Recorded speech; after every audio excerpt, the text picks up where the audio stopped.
Bonsoir, les informations. Un troisième agent de santé a contracté le COVID-19. C'est ce qu'a annoncé le commissaire à la santé publique lors d'une conférence de presse cet après-midi. Le Dr Jude Gédéon a indiqué que la recherche des contacts est en cours avec les membres de la famille de cette personne. Selon le Dr Gédéon, il y a actuellement 16 cas actifs de COVID-19 aux Seychelles. L'ambassadeur Claude Morel est de retour au département des Affaires étrangères après une absence de 3 ans. Un communiqué de presse émanant de la présidence à State House indique que la décision du président Ram Kalawan pour l'ambassadeur Morel de retourner travailler dans le département des Affaires étrangères était basée sur sa vision de renforcer la capacité de tous les ministères, départements et agences gouvernementales avec des personnes qui ont des compétences et des expériences. Le président Ram Kalawan a déclaré que le département des Affaires étrangères avait pour objectif d'ouvrir les Seychelles au monde et que c'est le premier contact pour les relations internationales et la politique des affaires étrangères du pays. Lorsqu'il a démissionné il y a 3 ans, M. Morel était un ambassadeur extraordinaire et plénipotentiaire. Le Central Common Cold Storage, CCCS, a annoncé qu'il commençait ses opérations pour stocker plusieurs tonnes de thon.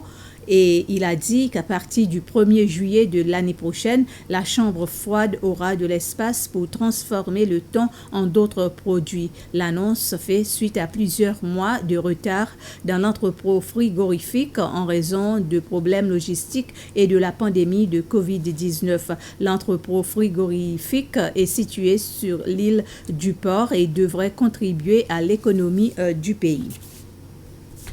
L'organisation Nature Seychelles a lancé un projet baptisé Protection des zones habilitées localement ou LIP.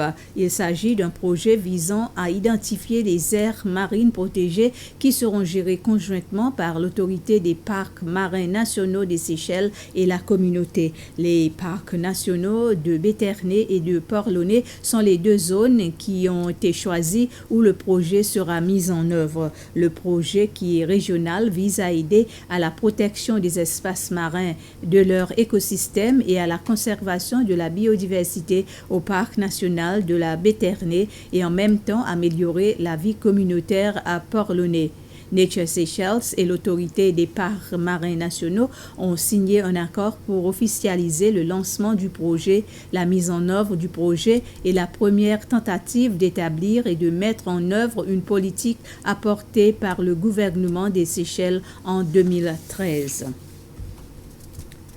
Pour marquer la journée des handicapés ce 2 décembre, la ministre de la Jeunesse, des Sports et de la Famille, Marie-Céline Zialor, affirme que ce groupe de personnes a reçu beaucoup de respect et de visibilité. Entre autres, elle a dit que le moment est venu pour aller de l'avant. C'était au centre de réadaptation d'Anse Nordé que les handicapés, en majorité des enfants, se sont réunis pour célébrer la journée.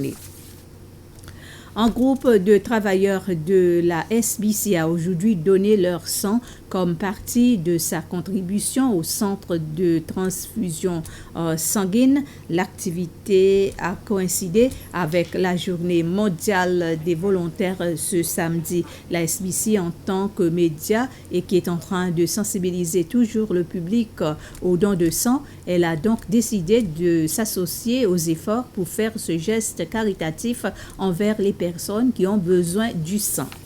Ainsi s'achève ce résumé d'informations. Merci de votre attention et bonsoir.